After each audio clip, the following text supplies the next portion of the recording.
This is your monkey. I missed you, buddy. Want to go to the zoo? I'm just kidding. Listen, who out there hasn't fantasized about being best friends with a monkey? For Justin Bieber, that fantasy quickly became an unfortunate reality when he was given a capuchin monkey in 2013. I missed you, buddy. It was named OG Molly after his producer and friend Jamal Molly Mal Rashid, the one who gave him the monkey in the first place, after Justin had admired his own pet monkey. The monkey was only about 9 weeks old, but their relationship didn't last long. When Bieber arrived in Germany in March 2013, German officials confiscated Molly because Bieber didn't have the right paperwork for his pet. The officials gave Justin until May 7, 2013 to provide the necessary forms and reclaim his monkey. But Bieber never did, so Molly was moved to the Serengeti Park Zoo permanently. It probably worked out for the best for poor Molly. The monkey had been separated from its mother far too early and was much better off with other capuchins. Justin bought a monkey at one point in time. I was like, I probably would have did the same thing, I'll be honest with you. Yeah. If I'd have seen a monkey run by and somebody told me I could do what I want because I'm 18, I want to take that monkey on a plane with me, guys. This pet might not be as cute as a monkey, but that didn't stop Miley Cyrus from adopting a pig as her favorite pet in 2014. First named Bubba Sue and later dubbed Pig Pig, Miley took great care of her porcine pet until it died in 2019. Miley once told Jimmy Fallon that Pig Pig slept on her couch and even ate a vegan diet as the singer did then. And I recently took my pig to the vet, and they said she had to go on a diet, and they said, well, what's she eating? And I said, exactly what I eat. And the vet goes. She wasn't the only celebrity with a pet pig. George Clooney and Ariana Grande have adopted pet pigs as well. What's inside? Oh my God. Sadly, even though they might be adorable, pigs can grow more than 100 kilograms. Some websites describe them as having the attitude of a 2-year-old child. They need a ton of stimulation and care, or they can become aggressive and destructive. Speaking of destructive, in a move inspired by the best James Bond villains, rapper and actor Ice-T once had a giant tank filled with baby sharks installed in his recording studio. Yeah, I've had aquariums my whole life. I mean, back in the day, people know I had a shark tank back in the day, and so this is a living coral tank. He always had aquariums at home, so when he was renovating his house in 1994, he decided to include a 2.4-meter-long shark tank. Because why not, I guess.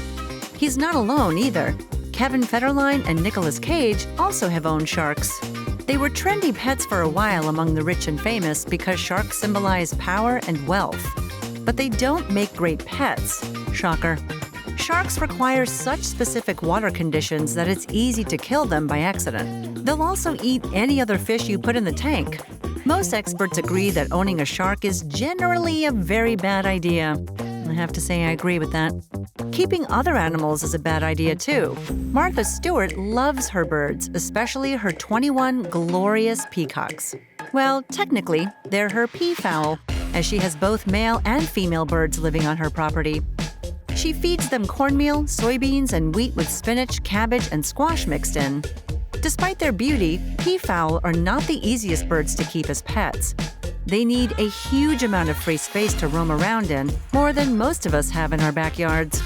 They're also extremely loud, so keeping them near the house is not a good idea if you enjoy sleeping. And you can imagine the challenges of keeping animals that are much bigger than you are. At one time in his life, Mike Tyson owned not 1, not 2, but 3 white tigers. They all lived in his house. You get cougars, lions, tigers. I said, you do? Can you get me some tigers? He said, yeah. And the guy told me, imagine that, man, you be in an Aston Martin or a Ferrari, you have a tiger right next to you. One day, a woman trespassed onto his property and accidentally wound up in the tiger habitat. One of the big cats bit the woman's arm off, and Tyson had to pay her $250,000. Nice. Is that why he changed his tune and no longer recommends owning tigers as pets? My guess is yes. Ooh, that's a bingo. After owning the cats for 14 years, he finally donated them to an animal sanctuary. He admits that rich and powerful people like having these wild animal pets as a status symbol, but they are impossible to domesticate. It's better to leave them in the wild and not within arm-ripping distance. Though actress Tippi Hedren might disagree. Best known for her work in Alfred Hitchcock's film The Birds, Dakota Johnson's grandmother Tippi once owned 60 big cats on her property called Shambhala Preserve. She even made a movie with her big cats called Roar in 1981. That might not have been a great idea. During the filming, her 14-year-old daughter, Melanie Griffith, was viciously mauled by one of the animals and needed 100 stitches and many reconstructive surgeries. Even though Tippi still lives on the preserve with about 14 big cats, they are one of the craziest pets to keep. They're unpredictable and need an enormous amount of space and food to remain healthy. And big cats are prone to attacking their owners and people who come near them.